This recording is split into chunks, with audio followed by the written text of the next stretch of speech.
We love the smell of facts in the morning. Here are some things you might not have known about director Francis Ford Coppola's loose adaptation of Joseph Conrad's Heart of Darkness, which arrived in theaters on August 15, 1979. Today, I'm going to show you 12 facts about Apocalypse Now. Before the start of the video, make sure to leave a like, and if you want to see more content, subscribe to the channel. Let's get started.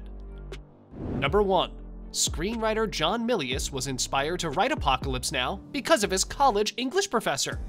Screenwriter John Milius credits his obsession with war from never getting to fight in one. Milius attempted to volunteer for the U.S. Marine Corps to fight in the Vietnam War in 1968, but was deferred due to his asthma. Instead, he studied film at USC with classmate and Star Wars creator George Lucas. There, during a lecture, a professor named Erwin Blacker convinced the class that no screenwriter had ever perfected a film adaptation of Joseph Conrad's novella Heart of Darkness. The would-be filmmaker's Vietnam-focused mind and Blacker's challenge gave Milius the idea of combining the two in what would eventually become Apocalypse Now. Number 2. Apocalypse Now was supposed to be directed by George Lucas. After directing 1969's The Rain People, Francis Ford Coppola's production company, American Zoetrope, was given a development deal from Warner Brothers Pictures to produce films from new scripts. The script Coppola liked out of the bunch his friends gave him was Milius's Apocalypse Now. After years of development, the plan was to have George Lucas shoot the movie on 16mm black and white film in Stockton, California, on a shoestring budget in a pseudo-documentary style similar to the famous war film The Battle of Algiers. The project languished in development for years, and Lucas eventually dropped out of the project to direct a script he had written. The movie he eventually made was Star Wars. Coppola agreed to direct the movie after his successes with The Godfather Part 2, and The Conversation. Number 3. Apocalypse Now's title came from John Milius making fun of hippies. An early title Milius had for the movie was The Psychedelic Soldier, but it was soon changed to the moniker it is today. Milius got the label by putting a contrarian spin on Nirvana Now, a slogan used by Californian hippies, which meant to get high and reach a state of pure consciousness. The actual title is never mentioned in the movie, but graffiti saying our motto, Apocalypse Now, can be seen on the front of Kurtz's compound as Willard walks up the stone steps. It was added by Coppola because the title and copyright legally had to appear somewhere in the movie, according to union regulations. Number 4. Apocalypse Now's opening shot was created from leftover footage that was sitting in the trash. Coppola shot an unprecedented 1.5 million feet of film for the movie and came upon the opening shot by accident during the post-production process. In the editing bay, Coppola asked editor Richard Marks, who was one of 4 people who edited the movie, about reels of footage that were in the garbage. Marks replied it was static footage from an unused angle from one of the 6 cameras used to shoot the napalm scene. Coppola liked the eerie geometry of the trees and the helicopters whizzing by, and told Marks to cut it together with a song from The Doors called The End, because he thought it would be humorous to start the movie with the end. Number 5. Harvey Keitel was the first actor to play Willard. Coppola held exhaustive audition sessions for his primary cast, but the part of Willard proved to be a problematic one for Coppola. He first offered the part to actor Steve McQueen, who turned down the role because he didn't want to shoot in the jungle on location. Al Pacino, James Caan, and Jack Nicholson all turned down successive offers from Coppola until he gave the role to Harvey Keitel. Coppola then fired Keitel 6 weeks into production because he thought the actor's performance wasn't as introspective as he needed for the character. So he called Martin Sheen, who had previously auditioned for the role of Michael Corleone in The Godfather, and passed on Apocalypse Now because he was shooting the Cassandra Crossing in Rome. Number 6. Francis Ford Coppola risked every cent he had on Apocalypse Now. The director invested $30 million of his own money into the project to get the budget to the amount required to execute his vision. That total included the valuations of his house and his winery, which he signed over to Chase Bank as collateral on the amount. The interest rate for the amount began at 7%, but when production ended, it was up to 29%.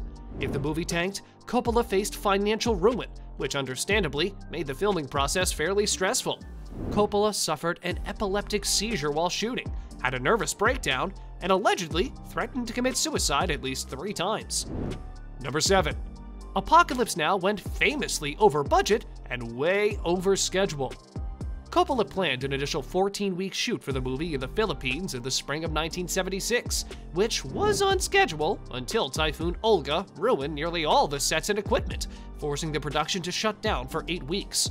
Coppola continued to shoot with reckless abandon thereafter, and principal photography didn't conclude until May of 1977. Post-production on the movie lasted for a further 2 years, and the movie was finally released in August of 1979. Number 8. Harrison Ford appears in a, technically, pre-Star Wars role. Coppola hired a young actor named Harrison Ford to appear as Colonel Lucas, a nod to George, one of the military officers who gives Willard his orders to assassinate Kurtz. Ford had previously appeared in Lucas's American Graffiti and Coppola's The Conversation, but was still relatively unknown when the filming of Apocalypse Now began in 1976. He would later become a megastar after appearing as Han Solo in Star Wars when it released in 1977. Apocalypse Now, which was shot before Star Wars, was released afterward. Ford was so nervous when shooting his scenes that Coppola added a story beat for his character to drop his dossier about Kurtz as a way to incorporate the then young actor's anxiety into the scene. Number 9. Apocalypse Now was shot on a location near Vietnam. Inspired by Haskell Wexler's 1969 film Medium Cool, which had shot footage during the 1968 Democratic National Convention riot in Chicago and incorporated it into the plot, MILUS wanted to shoot the movie on location in Vietnam while the war was still being fought. Coppola rejected the idea and eventually shot the movie on location in the Philippines because President Ferdinand Marcos has agreed to lend the production as many helicopters and gunships as they needed. The U.S. Department of Defense, then led by Donald Rumsfeld, had denied the film any assistance due to its anti-Vietnam message. Number 10. Coppola has a quick cameo in Apocalypse Now. Coppola, along with production designer Dean Tavoularis and cinematographer Vittorio Storaro, appears in a cameo as the newsreel director, telling Willard and the boat crew not to look at the camera during the rendezvous scene with Colonel Kilgore. Number 11. Author Michael Herr wrote the narration for Apocalypse Now. Part of the extended post-production process included the addition of an entire voiceover track for Willard. In 1978, Coppola hired writer and Vietnam War correspondent Michael Herr to write whole sections of possible voiceover parts that he could pick and choose from to give to the character.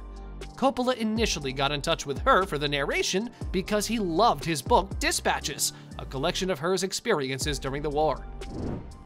Number 12.